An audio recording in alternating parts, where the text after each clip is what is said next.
Hello friends, welcome to your own channel ABC about English. This is Aparna और जैसा कि आपकी स्क्रीन पर विजिबल है, आज मैं लेकर आई हूँ सिंपल प्रेजेंट टेंस के सेंटेंसेस की एक अनदर एक्सरसाइज। तो चलिए स्टार्ट करते हैं। इस एक्सरसाइज के जरिए आप टेंस को और बेहतर तरीके से समझ पाएंगे और साथ ही साथ 9th 10th 11th 12th और अदर जो गवर्नमेंट एग्जाम्स होती हैं उनके हिसाब से भी ये जो एक्सरसाइज है वो काफ़ी इम्पोर्टेंट है। सो बेसिक एक्सरसाइज करने वाले हैं और साथ में कुछ कॉम्प्लिकेटेड क्वेश्चंस लेंगे। ठीक है, उसके हिसाब से भी देखेंगे क्या होता है। इससे पहले कि हम सेंटेंसेस सॉल्व करना स्टार्ट करें, चलिए देख लेते हैं कि सिंपल प्रेजेंट टेंस का स्ट्रक्चर क्या होता है। ठीक है, तो एफर्मेटिव सेंटेंस का स्ट्रक्चर कैसा होगा? सब्जेक्ट प्लस वर्ब की फर्स्ट फॉर्म या फिर वर्ब की एस या ईएस वाली फॉर्म। ठीक है, देन ऑब्जेक्ट आता है। ये एफर्मेटिव सेंटेंस हो गया।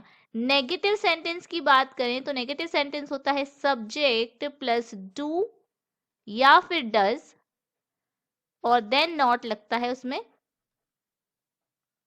फिर वर्ब की आती है फर्स्ट फॉर्म, देन ऑब्जेक्ट आता है। ठीक है, ये नेगेटिव सेंटेंस हो गया। सो इंट्रोगेटिव सेंटेंस बनाते हैं। इसमें सबसे पहले डू और डज लगता है, देन सब्जेक्ट आएगा, देन वर्ब की आएगी फर्स्ट फॉर्म और फिर ऑब्जेक्ट आएगा, देन क्वेश्चन मार्क आएगा। ठीक है, इस तरीके से सेंटेंस का स्ट्रक्चर होता है। तो चलिए अब करते हैं स्टार्ट। देखते हैं first question. She dash novels. She is a novelist. देखिए नॉट नहीं लगा है, शी क्या है? सिंगुलर है। ठीक है, सो वर्ब की आएगी एस ई एस वाली फॉर्म या फिर सिंपल फॉर्म आएगी। तो कैसे पता लगाएंगे शी के साथ क्या आएगी? तो शी जो है ना, ये एस और एस वाली फॉर्म सिंगुलर के केस में आती है। क्या आती है? सिंगुलर के केस में आती है। और ये जो होती है वो प्लूरल के केस में आती है। रोट जो है वो सेकेंड फॉर्म है, तो ये तो पास्ट टेंस में आएगी। ठीक है, सिंपल पास्ट टेंस में यूज की जाती है। तो यहाँ पर हम क्या लिखेंगे? यहाँ पर हमारा आंसर होगा राइट्स। ठीक है, शी राइट्स नॉवेल, वह नॉवेल लिखती है। शी इज अ नॉवेलिस्ट, वो एक नॉवेलिस्ट है। नेक्स्ट करते हैं आई डोंट। देखिए डोंट का यूज किया गया है डू, डू या डज किसी का भी यूज किया जाए, देन वर्ब की फर्स्ट फॉर्म आती है उसके बाद। ठीक है, तो यहाँ पे देखते हैं I don't dash to go to jail. I don't want, यहाँ पे वॉन्ट्स है तो ये तो नहीं आएगा। ठीक है, वॉन्टेड है ये भी नहीं आएगा, तो हमारा आंसर होगा वॉन्ट, क्योंकि फर्स्ट फॉर्म है वो। ठीक है, रोहन डजंट, यहाँ पे भी डजंट आ रहा है, डज आ रहा है, तो वर्ब की फर्स्ट फॉर्म आएगी। देखिए वर्ब की फर्स्ट फॉर्म प्ले कर देना है विदाउट एनी थिंकिंग। ठीक है, डू डज या डिड, आपको जो भी सेंटेंस में दिखता है ना, तो आप उसके बाद वर्ब की फर्स्ट फॉर्म लगा सकते हैं। और लगा क्या सकते हैं? लगाना ही है। ठीक है, नेक्स्ट हम देखते हैं। अब देखिए स्टार्टिंग में आ रहा है तो डू डज आएगा स्टार्टिंग में। ठीक है, यू से देखते हैं, यू के साथ लगता है डू, डू यू। ठीक है, do you work hard for success, आप सक्सेस के लिए हार्ड वर्क कर रहे हैं। ठीक है, नेक्स्ट है वी, वी के साथ भी क्या लगता है? वी हमारा जो है प्लूरल है। क्या है? प्लूरल है, तो ईट आएगा। सिंगुलर में ईट्स आता है, प्लूरल में, ठीक है, प्लूरल में ईट आएगा। तो we eat breakfast before lunch, हम लंच के पहले ब्रेकफास्ट करते हैं। ठीक है, इतना समझ में आया आपको? नेक्स्ट स्लाइड पे चलते हैं। तो हमारा नेक्स्ट क्वेश्चन है citizens dash the traffic rule. Citizens plural है। ठीक है, प्लूरल में क्या होता है? वर्ब की फर्स्ट फॉर्म आती है, एस और एस वाली फॉर्म नहीं आती है। तो देखिए फॉलो है, फॉलोज है और फॉलोड कर देते हैं। यहाँ पर दो बार फॉलोज फॉलोज आ गया है। ठीक है, पर हमारा क्या है? सही आंसर है follow. Citizens follow the traffic rules, citizen traffic rules follow करते हैं। द सन, देखिए सन क्या है? सन सिंगुलर है, सिंगुलर है ना, एक है ना सिंगुलर। ठीक है, तो क्या आएगा? राइजेज आएगा, राइजेज। अब आपको समझ में आ गया होगा किस तरीके से लगाना है। ठीक है, the sun rises in the east. Dash he do anything wrong with you, he के साथ हमेशा, आप देखिए ही जो है वो सिंगुलर है। क्या है? सिंगुलर है। ठीक, तो डज आएगा, does he do anything wrong with you, क्या वह तुम्हारे साथ कुछ गलत करता है? इस तरीके से सेंटेंस बनेगा। तो नेक्स्ट सेंटेंस है dash this procedure take this long. अब देखिए दिस प्रोसीजर, एक प्रोसीजर की बात हो रही है, तो यहाँ पर ये भी क्या है, सिंगुलर सब्जेक्ट है हमारा, सिंगुलर सब्जेक्ट है। ठीक है, तो क्या यूज करेंगे, डज यूज करेंगे। तो does this procedure take this long. ठीक है, क्या यह प्रोसीजर इतना लंबा चलता है। अब देखिए यहाँ पर अगर नोट्स बना लीजिए, अगर आपको समझने में थोड़ा भी दिक्कत है, जो डू है ना, डू के साथ डू किसके साथ लगता है, आई डू होता है, यू डू होता है, ठीक है, दे डू, वी डू, और जो प्लूरल नाउन है लाइक बॉयज, ठीक है, वो डू। देन अगर बात करें डज की, तो he does, she does, it does. ठीक है, और कोई भी सिंगुलर नाउन होगा लाइक राम डज या बॉय डज। ठीक, Aman and Raghav, Aman and Raghav combined जो हो गया ना, वो प्लूरल हो गया, दो लोगों की बात हो रही है, अमन की एंड राघव की। तो यहाँ पर क्रिएट आएगा, क्या आएगा, create. Aman and Raghav create history. ठीक है, समझ में आ रहा है। जब भी वर्ब में एस या ईएस लग जाता है ना, ये यहाँ देखिए एस लग गया, तो ये क्या हो जाता है, ये सिंगुलर बन जाता है। क्या बन जाता है, सिंगुलर बन जाता है। और जब नहीं लगता है, वर्ब की सिर्फ फर्स्ट फॉर्म रहती है, तो उसको प्लूरल वर्ब ही कहा जाता है। क्या है, ये प्लूरल वर्ब है। ठीक है, चलिए नेक्स्ट स्लाइड पे चलते। Rohan dash not ignore you, Rohan do not ignore you, या Rohan does not ignore you, या Rohan did not ignore you. कहने को तो यहाँ पर पता है डू गलत है। क्यों गलत है, क्योंकि रोहन जो है वो सिंगुलर है, डू यहाँ पे प्लूरल वर्ब के उसमें आता है।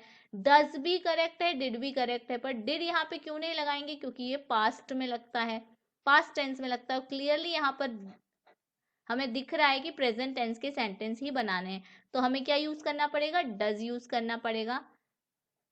सो Rohan does not ignore you, Rohan तुम्हें इग्नोर नहीं करता है। ठीक है, सो नेक्स्ट सेंटेंस है टीचर्स, टीचर क्या है, प्लूरल हो गया। ठीक है, एस लगा हुआ है ना, प्लूरल हो गया। डैश अस लेसन नंबर 2, टीच अस। क्या करेंगे, lesson number 2 teach us. Teacher हमें पढ़ाते हैं लेसन नंबर 2। ये क्या है हमारा, सही है। टीचर्स क्यों नहीं हुआ, क्योंकि ये सिंगुलर, सिंगुलर के साथ यूज होगा। ठीक है, और ये क्यों यूज नहीं हुआ, क्योंकि ये पास्ट टेंस डिनोट कर रहा है। ठीक, doctor dash medicine to patient, doctor gives medicine to patient. क्योंकि यहाँ पर डॉक्टर्स नहीं है जो गिव करें, डॉक्टर है, एक डॉक्टर की बात हो रही है, सिंगुलर है, तो वहां पर भी हमारा सिंगुलर ही यूज होगा। What dash you do for living? What do you do for living? क्यों do आया, क्योंकि you था यहाँ पर। ठीक है, you के साथ you do लगता है, अभी हमने बताया था नेक्स्ट स्लाइड में। सो प्रीवियस स्लाइड में हमने ये डिस्कस कर लिया है कि you के साथ क्या लगता है, तो you के साथ हमने do लगाया। What do you do for living? ठीक है, क्वेश्चन मार्क आना चाहिए कायदे से। हाँ, someone dash at me, someone looks at me। अब यहाँ पर लुक्स क्यों आया, समवन की बात हो रही है यहाँ पर, या समवन की बात हो, एनीवन की बात हो, एनीबडी की बात हो, समथिंग की बात हो, इस तरीके के कुछ भी आते हैं ना, वो सिंगुलर माने जाते हैं। क्या माने जाते हैं, सिंगुलर सब्जेक्ट माने जाते हैं, वो सिंगुलर ही होते हैं। एवरीवन हो, समवन हो, एनीबडी हो, एनीथिंग हो, नो वन हो, इस तरीके के जितने भी होंगे वो सिंगुलर डिनोट करेंगे, उसमें सिंगुलर वर्ब लगेगी जो कि लुक्स है। ठीक है, नेक्स्ट स्लाइड, ये हमारी लास्ट स्लाइड होने वाली है, तो बिल्कुल ध्यान से गौर से बनाइए। ठीक है, they dash coffee every day, they के साथ, दे क्या है यहाँ पे, प्लूरल है। ठीक है, प्लूरल सब्जेक्ट है दे, तो दे के साथ क्या आएगा, दे के साथ आएगा drink, they drink coffee every day. Does she dash fruits, does she dash fruits. अब देखिए यहाँ पर डज ऑलरेडी आ चुका है, तो यहाँ पर बाय आएगा, डज शी बाय फ्रूट्स। ठीक है, क्या वह फल खरीदती है। Why do you dash this mistake, why do you do this mistake. यहाँ पर भी क्वेश्चन मार्क आएगा। ठीक, why do you do this mistake, तुम यह मिस्टेक क्यों करते हो। ठीक, तो यहाँ पे वापस से डू क्यों आया है, क्योंकि एक तो हमारा हेल्पिंग वर्ब हो गया, ठीक है, और डू लगा है तो वर्ब की जो फॉर्म लगेगी वो फर्स्ट लगेगी। ठीक, फर्स्ट लगेगी, और ये डू का मतलब करना भी होता है, मतलब ये मेन वर्ब है। ठीक है, क्या है, ये मेन वर्ब है, ये ऐसे एक्शन वर्ब भी कहते हैं। यहाँ पे ये हेल्पिंग वर्ब है पहला वाला डू, नेक्स्ट डू जो है वो मेन वर्ब की कैटेगरी में आता है, इसलिए हमने डू लगाया। ठीक, नेक्स्ट की बात करें, my class dash not make noise, मेरी क्लास नॉइज नहीं करती है। तो माई क्लास एक है, देखिए यहाँ पे भले क्लास सिंबलाइज करें, बहुत सारे स्टूडेंट होंगे, बट ये सिंगुलर ही है। ठीक है, ये कलेक्टिव नाउन है, और कलेक्टिव नाउन क्लासेस नहीं है ना, सिंगुलर ही उसको कंसीडर किया जाएगा, कलेक्टिव नाउन को हमेशा सिंगुलर कंसीडर किया जाता है। ठीक है, तो हमारा आएगा does not, my class doesn't make noise, मेरी क्लास नॉइज नहीं करती है। Lalita dash a song for me, Lalita sings, sings क्यों आया, ललिता एक सिंगुलर सब्जेक्ट है, क्या है, सिंगुलर सब्जेक्ट है, और सिंगुलर सब्जेक्ट में जब वर्ब लगती है उसके एस और एस फॉर्म के साथ लगती है, मतलब ये वाला करेक्ट होगा। ठीक है, सो यहाँ पर हमारा वीडियो एंड होता है। आई होप आप लोगों को पसंद आया होगा, पसंद आया है तो लाइक कर दीजिए, शेयर कीजिए अपने फ्रेंड्स एंड फैमिली के साथ, जिसे भी इस वीडियो की ज़रूरत है उसके साथ शेयर कीजिए, और don't forget to subscribe this channel, because this channel also needs you and you also need this channel, so please subscribe. तो चलिए आपका ज़्यादा समय ना लेते हुए मिलते हैं नेक्स्ट वीडियो में, till then good bye, see you. So how was it? You like it? Right? Yippee! Comment us if you have any doubt. Don't forget to like, share and subscribe to our channel. We will meet in the next video. Goodbye.